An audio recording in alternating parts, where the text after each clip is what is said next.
Through Quranic insight we gain wisdom's light. Through Quranic insight we gain wisdom's light. Illuminating our path to what is right. Illuminating our path to what is right. Alhamdulillahi Rabbil Alameen Wassalatu wassalamu ala Sayyidil Anbiya'i wal Mursaleen Amma ba'd fa'udhu billahi minash shaytanir rajim Bismillahir Rahmanir Rahim As-salatu wassalamu alayka ya Rasulallah wa ala alika wa ashabika ya Habiballah As-salatu wassalamu alayka ya Nabiyallah وعلى آلِكَ وأصحابك يا نور الله Assalamu alaikum wa rahmatullahi wa barakatuh. Welcome to the program of Madani Channel, Quranic Insight. In the previous episode, we discussed the topic, the status of women in Islam and their rights from Surah An-Nisa. The status of women in Islam and their rights from Surah An-Nisa, focusing on women's rights as mothers. We explored the status of mothers pre-Islam and the honor bestowed upon them later through Islam. We also discussed the lessons on serving the mother and the rights granted to mothers. In today's episode, we will continue the topic from Surah An-Nisa, discussing women's rights as a sister and daughter. First, we will discuss the status of sisters, their care and compassion, the teachings of kindness towards them, and their rights. Following that, we will talk about the injustices inflicted on daughters before Islam, the status of daughters in Islam, the blessings received through them, and their rights. So let's begin our episode by highlighting the excellence of sending durood upon the Holy Prophet sallallahu alayhi wasallam. Amirul Mu'mineen Sayyidina Mawla Ali radiyallahu anhu narrated that the Holy Prophet sallallahu alayhi wasallam said, "Remember, every time you send durood upon me, it acts as a shield for your prayers, brings you closer to the pleasure of the Almighty, and purifies your actions." Sallu ala al-Habib sallallahu ta'ala ala Muhammad sallallahu alayhi wasallam. Dear viewers, a sister is a relation that simultaneously provides support and solace. It is a bond that stands by you in every difficult moment and never leaves you alone. One of the beautiful aspects of a woman's character is her role as a sister, who can sacrifice her life for her brother and even forsake her rights for him. Before Islam, sisters were not treated well. They were discarded like unwanted pests from their parents' inheritance. In the era of ignorance, the social evil of marriage to one's own sister was common, but Islam has forever prohibited this. Hence, in part 4, Surah An-Nisa, verse number 23, Allah Almighty proclaims, حُرِّمَتْ عَلَيْكُمْ أُمَّهَاتُكُمْ وَبَنَاتُكُمْ وَأَخَوَاتُكُمْ. Translation from Kanzul Irfan, forbidden for you to marry are your mothers, your daughters, your sisters. Islam grants a sacred status to every relationship, especially when it comes to women.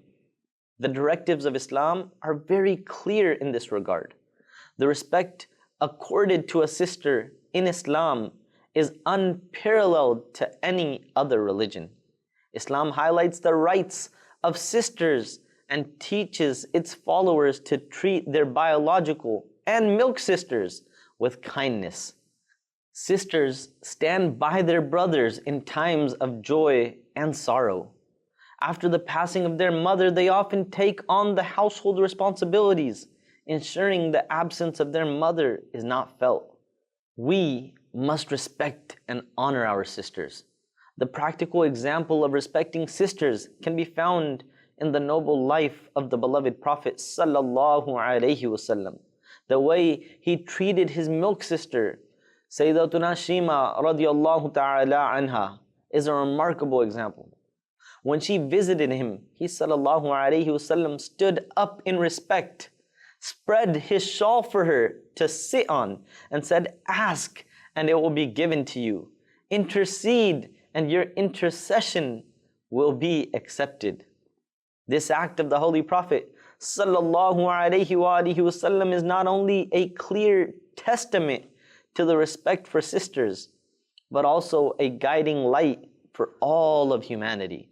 Similarly, Sayyidina Jabir radiallahu anhu married a widow to take care of and provide a good upbringing for his 7 or 9 sisters. Dear viewers, a sister is one of Allah Almighty's greatest gifts. If she is older, she is like a mother to her younger siblings, showing them compassion and guidance. If she is younger, she is like a daughter in terms of love and affection. The Holy Quran beautifully describes the care and guardianship of an elder sister. When the mother of Sayyidina Musa alayhi salam placed him in a basket and set it adrift in the river, it was found by Pharaoh's people. When his mother learned that he alayhi salam was in Pharaoh's hands, she became distressed. She sent his elder sister Maryam to follow him and find out his condition. Musa alayhi salam's sister watched over him from a distance, ensuring his safety. Hence, Allah Almighty proclaims, وَقَالَتْ لِأُخْتِهِ قُصِّيهِ فَبَصُرَتْ بِهِ عَنْ جُنُوبٍ وَهُمْ لَا يَشْعُرُونَ. Translation from Kanzul Irfan, and his mother said to his sister, "Follow him." So she, his sister, watched him from afar, while they, the people of Pharaoh, did not perceive. Subhanallah. The mother of Sayyidina Musa alayhi salam entrusted this great responsibility to his older sister, knowing that after a mother, it is the elder sister who can be the most concerned and compassionate towards the child. Why wouldn't there be this love and care for a brother?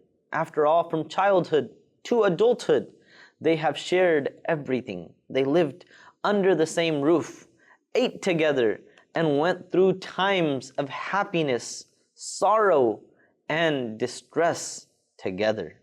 Dear viewers, after our parents, if anyone deserves our utmost kindness, it is our sister.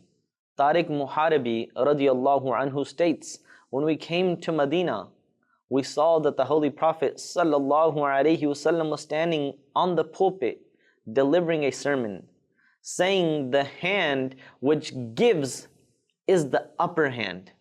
Start with those for whom you are responsible, your mother, your father, your sister, your brother, then the next closest, and the next closest. In this blessed hadith, our beloved Prophet sallallahu alaihi wasallam mentions sisters after parents, indicating that after parents, the one most deserving of our kindness is our sister. The Holy Prophet sallallahu alaihi wasallam, the greatest well-wisher of women, has emphasized the respect for sisters. He sallallahu alaihi wasallam encouraged caring for them, taking responsibility for them, and elevated the status of sisters akin to daughters in love and affection, giving glad tidings to those who nurture their sisters.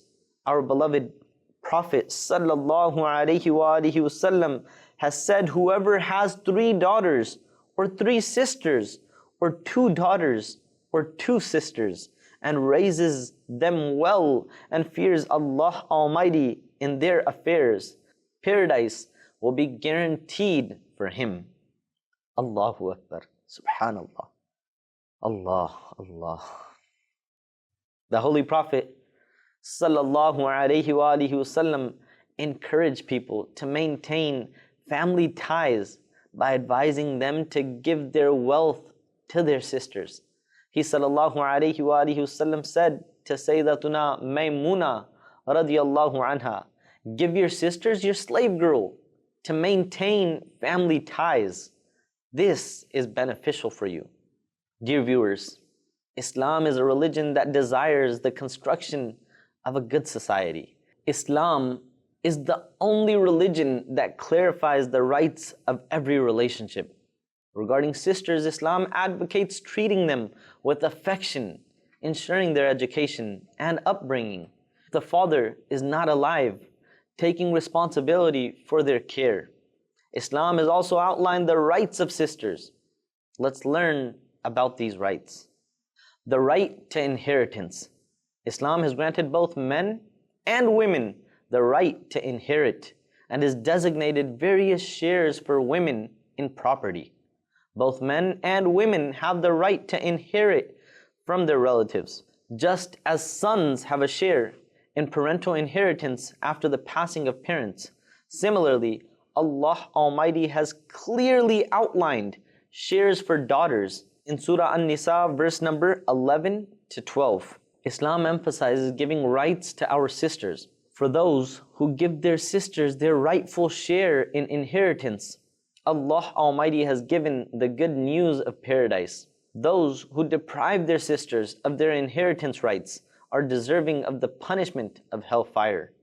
Allah Almighty proclaims, وَمَنْ يَعْصِ اللَّهَ وَرَسُولَهُ وَيَتَعَدَّ حُدُودَهُ يُدْخِلْهُ نَارًا خَالِدًا فِيهَا وَلَهُ عَذَابٌ مُهِينٌ. Translation from Kanzul Irfan, and whosoever disobeys Allah and His Messenger and exceeds the boundaries of Allah, then Allah will make him enter fire. He will remain therein forever, and for him there is a most humiliating punishment. The care of sisters. Brothers should maintain good conduct with their sisters and treat them kindly. If a brother is responsible for the care of his sisters, he should fulfill this duty willingly and handle any difficulties with patience. There's great reward in doing so. The beloved Prophet sallallahu alaihi wasallam said, a person who has 3 daughters or sisters and observes patience in dealing with their difficulties and hardships, Allah Almighty will grant that person entry into paradise due to His mercy upon them. A person asked, if there are 2, then? He sallallahu alaihi wasallam replied, even if there are 2. He asked, if there is 1, then? He sallallahu alaihi wasallam replied, even if there is 1. Meaning there is the same excellence. Subhanallah. Similarly, the Holy Prophet sallallahu alaihi wasallam described spending on sisters as a means of averting oneself from the hellfire. Therefore, even after her marriage, one should keep in touch with his sister. If any issue arises, it should be resolved and her sorrows should be shared empathetically. Sallu ala al-Habib sallallahu ala Muhammad sallallahu alayhi wasallam. Fulfillment of rights. Dear viewers of Madani Channel, Islam encourages fulfilling the rights of a sister, both in terms of fulfilling her rights towards Allah Almighty and towards people, even after her demise. Hence, a person came in the court of the Holy Prophet sallallahu alaihi wasallam and humbly asked, my sister took a vow to perform Hajj, but she passed away. The Holy Prophet sallallahu alaihi wasallam said, if she had a debt, would you pay it off? He said, of course I would. The Holy Prophet sallallahu alaihi wasallam said, then fulfill the right of Allah Almighty, as He is most deserving that His right be fulfilled. Dear viewers, we have learned about the status and rights of a sister. Let's now explore the status of women in Islam as daughters. Before Islam, the birth of a daughter was considered a curse, a burden, and a cause of shame and disgrace. Upon hearing of the birth of a daughter, the father's face would turn dark with grief and anger. To extinguish the fire of anger and dispel shame, they would bury that little girl alive. Allah. Someone would throw his living daughter into a well. Even if she had the chance to live, her life was no less than torture.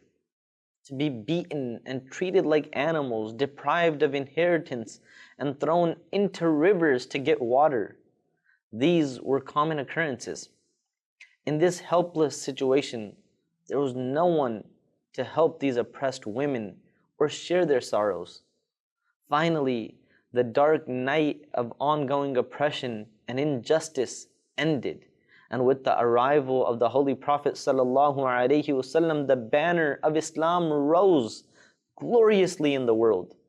Dear viewers, when Islam began to spread its teachings in the world, it completely transformed the map of the world. It shattered the customs of the age of ignorance. For instance, it pulled people out of darkness, provided them with proper education and upbringing, and restored to them the lost dignity. While daughters were considered cursed and unfortunate before Islam, Islam presented them as fortunate and blessed. Hence the beloved Prophet ﷺ said, "Whoever does not bury his daughter alive, nor considers her disgraceful, nor gives preference to his son over her, Allah Almighty will admit such a person into paradise." Subhanallah. The Holy Prophet ﷺ put an end to the injustices inflicted on daughters and elevated their status. He showed such great kindness towards daughters. The leader of the Prophet ﷺ would stand up in respect for his daughter, the Lady of Paradise, Sayyidatuna Fatima Zahra radiyallahu anha. Kiss her hand and seat her on his own place. Subhanallah. Islam has bestowed special rewards and honors upon those who nurture their daughters and make sacrifices for them. Al-Mu'mineen Sayyidatuna Aisha Siddiqa radiyallahu anha states, "A woman came to me asking for something. She had 2 daughters with her. At that time I had nothing except a date which I gave to her. I saw that she divided the date between her 2 daughters and did not eat anything herself. After the woman left, a little while later the Holy Prophet ﷺ came. I narrated the whole incident to him, explaining how the woman preferred her daughters despite being hungry herself. Hearing this, the Holy Prophet ﷺ said, "Whoever is tested with daughters and treats them well, these daughters will become a shield for him against the hellfire." Allahu Akbar. Dear viewers, a daughter is a blessing from Allah Almighty. Allah Almighty bestows the blessing of a daughter to whom He wills and grants sons to whom He wills. Islam has given the great honor to daughters. A daughter is the comfort of her father's eyes, the liveliness of the home, the beloved of her brothers, the princess of her maternal and paternal families, the one who protects her caregivers from the fire, and the one who leads them to paradise. The beloved Prophet ﷺ said, "Whoever has a daughter born to him and does not harm her, does not consider her inferior, and does not prefer his son over her, Allah Almighty will admit him into paradise." A daughter makes a person deserving of many blessings. A daughter is a means of receiving prayers from angels. On Judgment Day, a daughter's satisfaction will save her parents from the horrors of the day of resurrection and bring them joy. Spending on a daughter is considered charity. Showing kindness to her is akin to those who weep out of fear of Allah Almighty. A daughter is a source of Allah Almighty's help until Judgment Day. The Holy Prophet ﷺ said, "When a daughter is born to someone, Allah Almighty sends angels who come and say, 'Assalamu alaykum ahlal bayt.' Peace be upon you, O people of this house. The angels take that baby girl under the shade of their wings, and while stroking her head, say that this is a weak soul, born from another weak soul. Whoever takes the responsibility of nurturing this weak soul will have Allah Almighty's help with him until Judgment Day. Allahu Akbar. Dear viewers, just as Islam has granted many rights to mothers and sisters, it has also bestowed several rights upon daughters. Let's listen to some of them. The right to live. Before Islam, daughters were buried alive and thrown into wells. Islam granted them the right to live. Islam raised awareness that daughters also have the right to live. The mercy of the Messenger of Allah Almighty sallallahu alaihi wasallam extended to girls, and they began to be given proper rights in society. The right to nurturing. Islam has encouraged the education, upbringing, and good nurturing of daughters, and has promised paradise for those who fulfill these responsibilities. The Holy Prophet sallallahu alaihi wasallam said, whoever raises 3 daughters, educates them, teaches them manners, arranges their marriages, and treats them with kindness, for him is paradise. The right to consent in marriage. Dear viewers, among the things that highlight the status and rank of daughters in Islam is that it is necessary for the father to seek permission from her for her marriage. The Holy Prophet sallallahu alaihi wasallam said, a widow's marriage should not be arranged without her consent, and a virgin's marriage should not be arranged without her permission. The right to inheritance. Islam has made daughters entitled to inherit property and has included them as heirs to the wealth of their close relatives. Allah Almighty has clearly stated the prescribed shares for daughters in Surah An-Nisa verses 11 to 12. Therefore, give your daughters their share according to Islamic ruling, so that you may avoid embarrassment before Allah Almighty on Judgment Day, and ensure that society remains free from moral corruption. May Allah Almighty enable us to understand the religion and act upon it. May Allah Almighty accept our endeavors. Inshallah, in the next episode, we will be back with a new topic. Keep watching Madani Channel. Sallu ala al-Habib, sallallahu ta'ala ala Muhammad, sallallahu alayhi wasallam. Through Quranic insight we gain wisdom's light. Through Quranic insight we gain wisdom's light. Illuminating our path to what is right. Illuminating our path to what is right.